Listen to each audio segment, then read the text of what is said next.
تشاهدون في هذا الفيديو ترهات الإعلام الجزائري المدفوع الذي يتهم المملكة المغربية الشريفة بشتى التهم الغبية والبليدة كالعادة.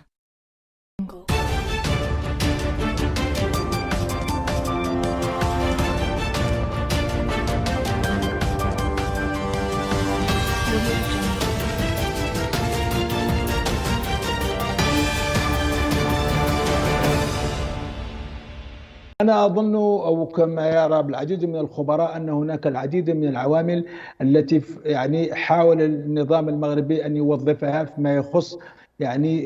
تعاطي إسبانيا الاشتراكية تحديدا مع حق الشعب الصحراوي في تقرير المصير. وربما هناك كذلك قضايا أكبر حتى من موقف إسبانيا فرضت على حكومة الاشتراكيين أن تسير في هذا الاتجاه، مع العلم أنه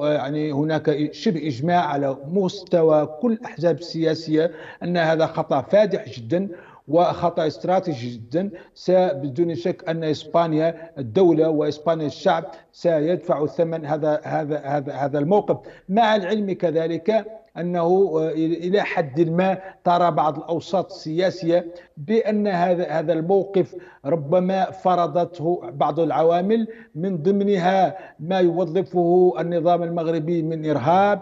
ومن مخدرات ومن هجرة. ولكن هناك كذلك أطراف أخرى تؤكد بأن هناك ربما أيادي غربية أقوى من إسبانيا، خاصة فرنسا وحتى اللوبي الصهيوني أو حتى الأمريكي يحاولوا أن يدبروا شيء ما ضد إرادة الشعب الصحراوي وضد كذلك القانون الدولي، وبعيد كل البعد عن نصوص القانون الدولي، إلى أنه في الحقيقة رب ضارة نافعة. سقطت شانسز أعادت القضية الصحراوية إلى واجهة الأحداث الدولية، أكدت كذلك بأن القضية الصحراء الغربية هي قضية مركزية جدا في الرأي العام الإسباني، وأكد كذلك بأن هذه الإهانة التي الآن على مستوى حتى المواطن الإسباني البسيط يعتبر هذا الموقف هذا التصريح الأخير، خاصة ما يخص هذه الحماسة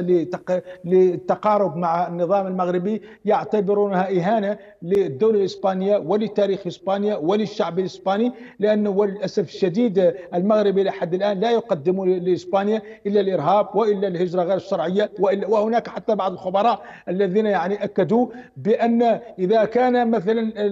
إذا كان حكومة سانشيز تقول بأنه